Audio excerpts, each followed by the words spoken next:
Bonjour à toutes et à tous et bienvenue sur l'Union TV et l'Est Éclair TV pour un nouveau numéro du Rendez-vous de l'Info. Avant-dernier épisode de notre série, on va en parler en 2022. Après le football, le tourisme ou encore le champagne, les mobilités sont à l'honneur ce soir.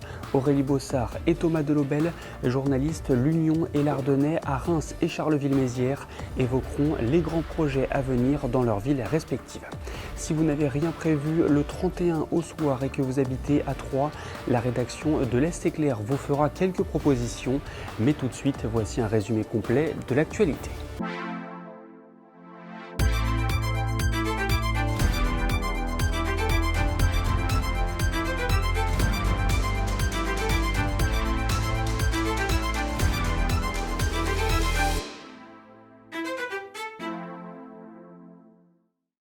Deux hommes ont été blessés ce mercredi soir sur le parking du McDonald's du centre MacArthur-Glen à Troyes.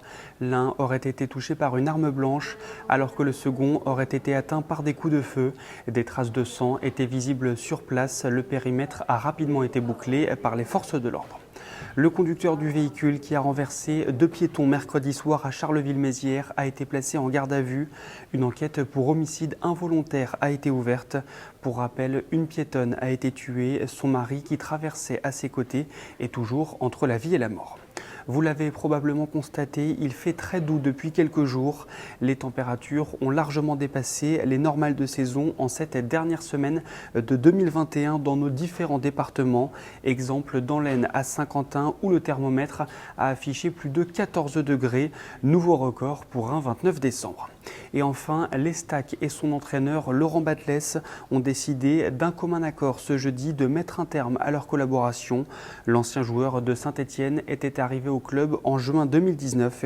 Eric Mombaerts, aujourd'hui directeur technique, assurera l'intérim pour les prochaines semaines.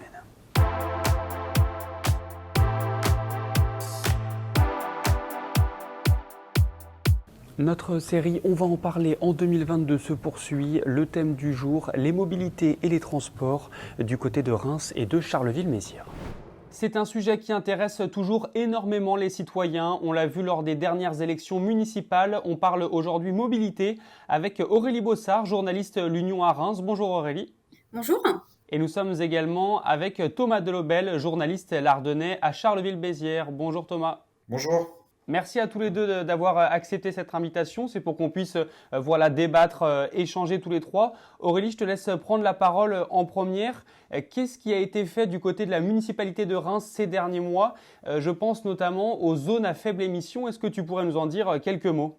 Oui, alors depuis le 1er septembre 2021, nous sommes en période pédagogique de la zone à faible émission mobilité, ZFEM. Donc, qu'est-ce qu'une zone à faible émission mobilité? En fait, c'est un espace dans lequel un certain nombre de véhicules les plus polluants ne peuvent plus circuler. Alors, à Reims, donc je disais qu'on est dans la phase pédagogique, c'est à partir véritablement du 1er janvier 2022 que les premières interdictions vont arriver et ça se renforce progressivement jusqu'en 2024.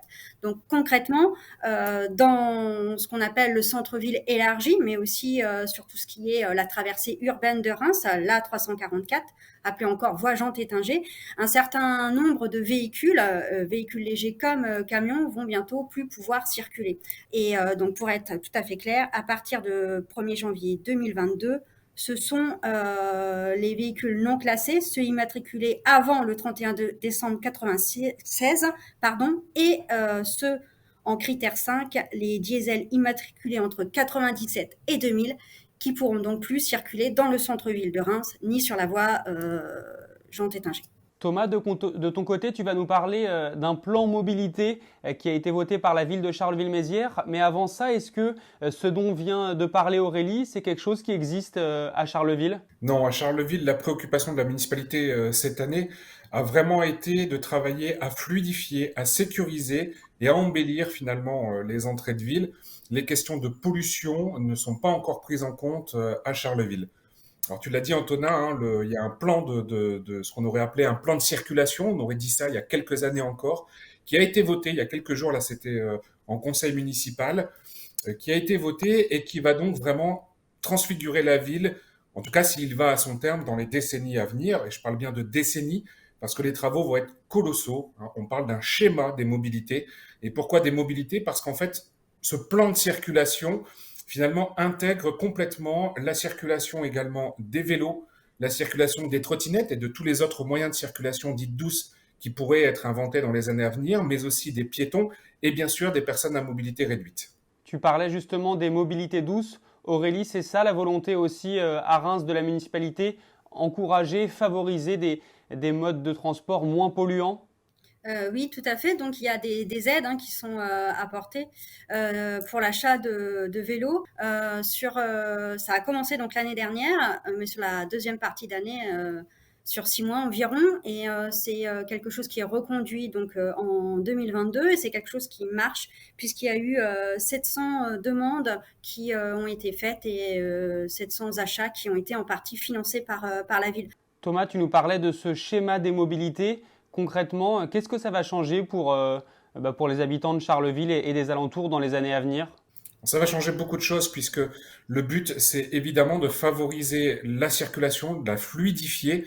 En fait, l'équipe municipale s'est attachée aux entrées de ville, vraiment, j'ai envie de dire au nœud, au gros carrefour où tout le monde converge, que l'on vienne de la vallée de la Meuse ou de Reims-Sedan par ce qu'on appelle à Charleville la Rocade, et les ronds-points en fait qui sont en corps de ville. L'idée est vraiment de transformer certains carrefours qui sont parfois problématiques, qui créent des bouchons, voire même qui mettent les cyclistes par exemple en insécurité, de transformer tout ça. Alors il y a un rond-point géant, on peut dire le mot, qui va être créé à la sortie de la Rocade par exemple. Il y en aura un également place des droits de l'homme, là où tous les gens de la vallée convergent vers Charleville. Il y a plusieurs points comme ça qui vont être transformés, sécurisés, bien souvent avec ce qu'on appelle des voies à l'hollandaise. C'est-à-dire qu'il y aura sur ces ronds-points ou sur ces carrefours des zones réservées aux vélos. Parce que, évidemment, la ville de Charleville souhaite fluidifier, mais favoriser, un peu comme à Reims finalement, les déplacements doux. Et comme à Reims, il y a des dispositifs d'aide à l'achat de vélos, mais de marque française. Il y a également de l'autopartage en véhicules électriques. Alors, il faut bien le dire, ça fait plutôt un flop auprès des particuliers à l'échelle de l'agglomération. Et normalement, dès l'année prochaine, il y aura également des vélos en libre service qui vont être déployés un peu partout au sein de l'agglomération. Là, c'est pas simplement de la ville. Et donc, pour accueillir tous ces cyclistes, et on l'a bien vu après le confinement, il y a de plus en plus de cyclistes en ville. Il y a des pistes cyclables et des voies cyclables qui vont être créées un peu partout en ville. Merci à tous les deux en tout cas de m'avoir accordé un petit peu de temps. On l'a donc bien compris, la mobilité qui fera évidemment partie des sujets dont on va parler en 2022, que ce soit à Reims ou à Charleville-Mézières. Merci à tous les deux. Vous habitez Troyes et vous ne savez toujours pas ce que vous allez faire le 31 au soir pour le réveillon.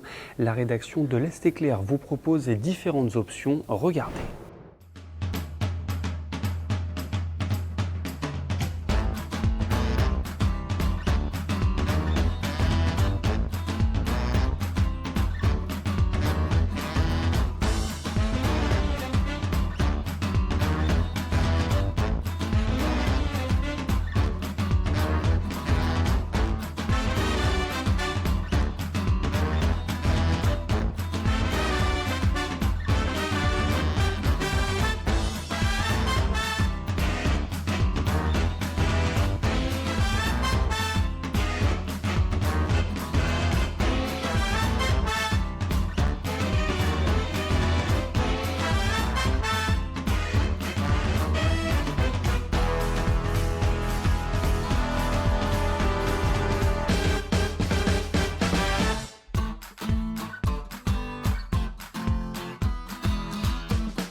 C'est la fin de cette édition. Je vous retrouve ce vendredi soir à 18 h pour un nouveau numéro du Rendez-vous de l'info.